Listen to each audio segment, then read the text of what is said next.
He was my man, so I thought, but we was both dating him. I'm about to give y'all a story time and a backstory on why you should not post everything about your life on social media. Hold on. I was in an up and down relationship, and I was dealing with this man, and he was dealing with another girl. She knew about me, but I didn't know about her because I was actually his girlfriend. So she had been studying me. I used to post everything on social media. I used to post where I worked. I used to post my work uniform. I used to post the type of car I drove, everything. But I'm going to tell y'all how God worked out in this situation for me too. I'm going to give y'all a date. So I'm going to say June 1st. On June 1st, I found out he was dealing with her because I popped up on him, right? Didn't know nothing about her. I didn't even know he was dealing with her, but I popped up on him. When I popped up on them, she knew exactly who I was. I'm just like, damn. They was at a house together. I had popped up. I walked in a house. I'm like, oh, this why you being weird, basically. So I'm just like, make her leave or I'm going to make her leave. So she instantly started going, you need to be worried about your daughter. Why you over here? Why you worried about us? Da, da, da. Where's your daughter? Speaking of my daughter, and it just made me lash out. Mind y'all, she never said nothing bad about my daughter, but the fact that she said my daughter's name pissed me off. So I snapped. I grabbed her. I went to work on her. Wouldn't lie to y'all. Fast forward to June 2nd. Keep up. This girl had applied to my job. She was supposed to start working at my job on June 2nd. June 1st is the day that I found out about her. On June 2nd, she was supposed to start working at my job. I was supposed to be training her and everything at my job. Luckily, I saw this girl and met her, knew about her, everything on June 1st. So, June 2nd, she caught up to my job. I was at work. She caught up to my job. She told my job she was supposed to start working. She didn't start working because one of their employees, Bella, fought her. And she was in the hospital, so she couldn't start work. Now, context is everything, so I got to tell y'all this.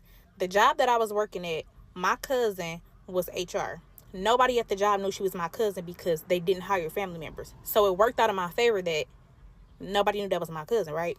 So when she caught up to the job, we had the manager. The manager was she went up to my cousin and was like, the girl that was supposed to start work today didn't start work today. She just called up here and told us that Bella put her in the hospital. We don't like violence at this job. What should we do? By this being my cousin, she told them, like, I don't think anything that happened outside of work should affect her job. So it's nothing we should do about it. This girl applied to my job, was going to start working with me the very next day after I found out who she was, and beat her up. Now it gets deeper. Let me tell y'all. The day that she hooked up with my boyfriend, she had took videos, she had took pictures, everything. Let me tell y'all how I found out. She was delusional. After I had fought her and everything, she went on Twitter and at this point now I know who she is because my cousin know her name, so I don't want to try to figure out who this girl is. Like, oh my God, how does she know so much about me? Or how does she know who I was, to know my daughter's name, to know where I worked, everything? She had been studying me. So when I finally found out who she is, of course I'm doing my investigation. I found her Twitter.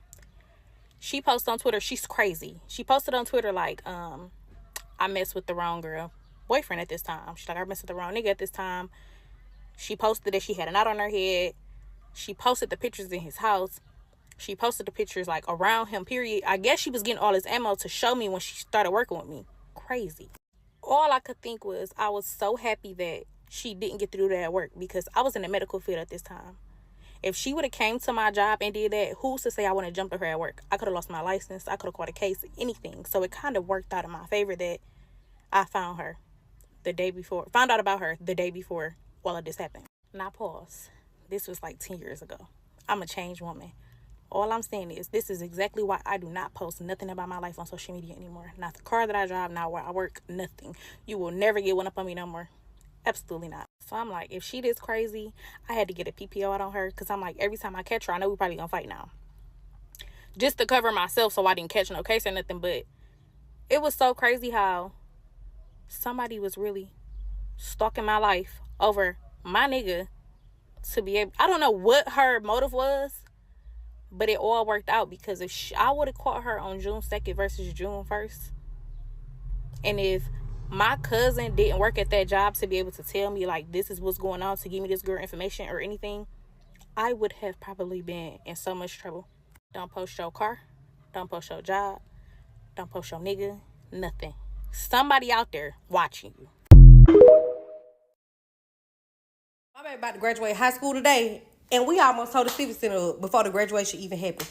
My whole family, baby. We swarmed down there like bees. My daughter got this sometime friend who been a sometime friend since my daughter met her. So my grandma had all my baby graduation stuff inside of a bag. And she got out, put her cap and gown on, put her shawl on, and all her stuff. They get inside, and my daughter is real mild-mannered. But my middle one, you will never play with. Not today, tomorrow, next week, next year. You ain't gonna never play with that girl.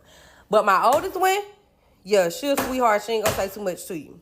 Why this girl bullied my baby and made my baby give her shawl off of her body 2 hours before graduation. Girl, my entire family, that's why we rushing to get to the graduation now. My entire family, when I mean from my great aunts, to my auntie, to my sisters, to my cousins, to everybody, stopped what they were doing, hopped out the shower, mid-shower, and everything. Baby, and we ran down to that Civic Center to turn it out. Yeah, we was going to turn that thing out, baby. When I tell you we were going to turn it out, we were going to turn it out, baby. When nobody going to have no graduation. Unless my baby had her shawl. Don't play about your kids. Don't play about your kids. I don't care who it is, baby. Never play about your kids. Once a teardrop dropped out of my baby's face, baby, I made my 16-year-old turn around, baby. She was there before anybody. She said, Mama, can I cuss her out? I said, you cuss her the out right now. Cause about mine, we can go to hell or jail, whatever you want to do. As the teacher, if you knew you had extra to make the situation die down a little bit, and it's already an emotional day and it's a lot going on. It's already a lot going on. As a teacher, you probably should have just went on ahead and gave my baby another one. But no, what you did was you waited till my whole family started coming through that door looking for that shawl, baby. And you go tell my auntie something, well, I got another one. My auntie said, well, baby, you should have been said that. We can go home and get ready, baby, because we was ready. Nobody was going to graduate. Guess what that lady said? She said, oh, you Anaya's family, ain't it? Oh, I remember y'all. Oh, I'm glad you do, boo, because you knew. We ain't play then, we ain't gonna play today. Never. Never play about your kids. Never. Imagine finding out from your husband of 10 years autopsy that he have gave you HIV. Part 5. Y'all, now it's time for prom. And Rachel is asking Chloe what color she's gonna be wearing. Because she already knew her and her boyfriend was gonna be wearing black. But of course, Chloe gave Rachel that look. Chloe had a certain look that she would give Rachel when her and Charles haven't talked. Since Chloe had came back from Charles' dorm, everything had become slow with them. Like, she would text him good morning. He would wait till the middle of the day just to text her back. Like, they went from getting on the phone every night to not even getting on the phone at all. She just didn't know what that was about. So to keep her mind off of that, she would spend more and more time with Rachel. She would still be around Charles' family because of Rachel, of course. But it would just be awkward because Charles wouldn't be around. So she finally get in touch with Charles, and she would tell Charles, like, hey, prom coming up, are you coming? Charles would, like, give her the runaround. So of course she already had it planned in her head like she's going to prom by herself. Her mom and dad would ask her, like, why Charles not coming? And y'all, she would lie to them and say he have a game or he'll have practice, something like that. But mind you, Chloe did not lie. Chloe was a modest student. She didn't do none of that. So she felt like kind of strange to lie to her parents about Charles, but she just didn't want them in her business. So prom come, and Rachel is looking good with her date. And Chloe just feeling some type of way because Charles was supposed to be there. So the whole night she is blowing Charles up. But instead of Charles answering the phone, he would text her back. So of course, Chloe was happy just to get a text back because she haven't heard from Charles in a minute. So she was cool with that, and she went on about her night and had fun at prom. Before prom had ended, they had announced Queen and King. And of course, Chloe had won. So this other guy who liked it, Chloe had won King. We're gonna call him James. So of course when you win King and Queen, you had to take pictures together. So James had put his arm around Chloe in the picture. So they had posted the pictures on social media. Of course, Charles had seen it and he was hot, baby. But whole time, how can you be hot when you ain't even answering this good call? But okay. So after prom, she had to go home and argue with fucking Charles. Charles like, how can you do me like that? I knew you was cheating with him. Blase, blase. She telling Charles like, hey, I was not cheating. Like, you was supposed to be here. If you was here, you would have seen that I wasn't cheating. Like, what's up with it? Mind y'all, Chloe and Charles never had a fight like this, ever. So Chloe was like hurt.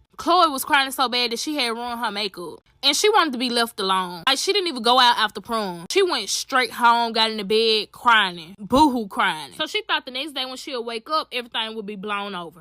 Absolutely not. When she woke up, she got messages from Charles like, hey, I just want to break up. Like, I can't take the cheating, all of it. So they broke up. The last few little weeks was tough for Chloe because she was still devastated about her and Charles breaking up. Now it rolls around to graduation. Chloe already knew that she was going to see Charles there, so she was kind of a little happy about that. Of course, she see Charles there, and he wanted to talk to her. And by talking, I mean they got back together. So now the scholarships are rolling in, and Chloe and Rachel both get a scholarship to the same college their boyfriends are going to. Of course, Chloe is happy as hell. So Chloe already knew what college she was going to attend, and so did Rachel. Of course, they attended the same college as their boyfriends. So now Chloe thinks everything will go back to normal since both of them attending the same college. So now it's the first day of school, and Chloe and Rachel are totally lost. They don't know nothing about college. They don't know where their classes at, none of that. But still, they stuck it out together and they figured out everything they needed to know. So we're going to fast forward some months into college. Chloe had got her scholarship with the cheerleader team. Rachel had got her scholarship with academics. So with that being said, most of the time, Rachel and Chloe would be separated. The only time they would see each other is in their dorm. Because most of the time, Chloe would be somewhere either practicing or at a game. And Rachel would be somewhere studying or with her boyfriend. So this one day, Rachel had overheard some girls talking about Chloe. Chloe was the good girl and Rachel was the one that was turned and ready to do it.